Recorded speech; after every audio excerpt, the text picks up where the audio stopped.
शिंदेंच्या शिवसेनेचे सिल्लोडचे आमदार अब्दुल सत्तार मुख्यमंत्री शिंदेंवरती नाराज आहेत का असा प्रश्न उपस्थित होतोय। ओएसिस फर्टिलिटीच्या तज्ञांनी आयव्हीएफ उपचार पद्धतीद्वारे 1 लाखांहून अधिक जोडप्यांना मातृत्व प्राप्तीचा आनंद दिला आहे। मोफत अपॉइंटमेंट बुक करण्यासाठी आजच संपर्क साधा। आणि त्याचं कारण आहे अब्दुल सत्तार यांनी केलेलं एक विधान। शिवसेनेसोबत माझा प्रासंगिक करार असून ज्या दिवशी शिंदेंचा माझ्यावरचा विश्वास संपेल त्या दिवशी आपण योग्य निर्णय घेऊ असं सूचक विधान अब्दुल सत्तारांनी केलंय। सन्माननीय एकनाथ शिंदे साहेबांचा विश्वासू आहे। जोपर्यंत एकनाथ शिंदे साहेब आणि माझे संबंध, मी पहिले भी बोललो तुम्हाला, एकदम गुड फेथचे चांगले आहे। एक सच्चा माणूस, एक अच्छा माणूस, सर्व ज्या काही एक शेतकऱ्याचा मुलगा, सामान्य कार्यकर्त्याला न्याय देणारा माणूस म्हणून त्यांची ओळख आहे।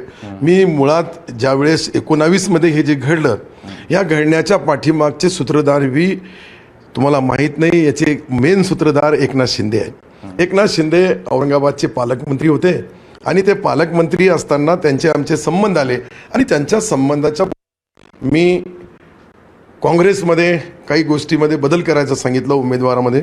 त्यावेळेस बी कल्याण काळेला मी उमेदवारी देण्याचं सांगितलं होतं। कल्याण काळेला आपण विचारून घ्या।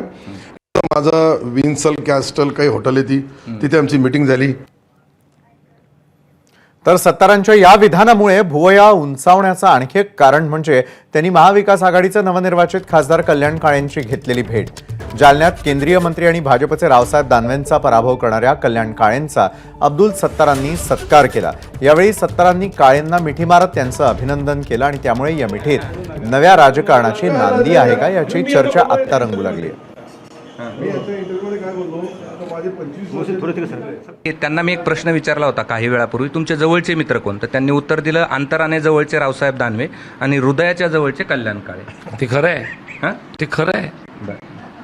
काय प्रतिक्रिया आहे? नाही, मी माझी प्रतिक्रिया सुरुवातीपासूनच बोललो मी तुम्हाला। मी एक गीतेचा साधे 4 ओळी तुम्हाला, जैसे कर्म करेगा वैसे फल देगा भगवान, ये है गीता का ज्ञान। मी काही लिहिलेली नाही, कोणासाठी होतं? मी काही गीता रावसाहेब दानवे, परंतु मी गीता वाचलेली आहे। मी गीता वाचल्या या कारणाने ते शब्द बोललो आणि हे शब्द राजकारणामध्ये कोणासाठी आहे, काय आहे, कसे आहे याचा अंदाज लावणं इतकं शक्य आज नाही। समझने वाले को इशारा काफी। धन्यवाद। बघा नीट,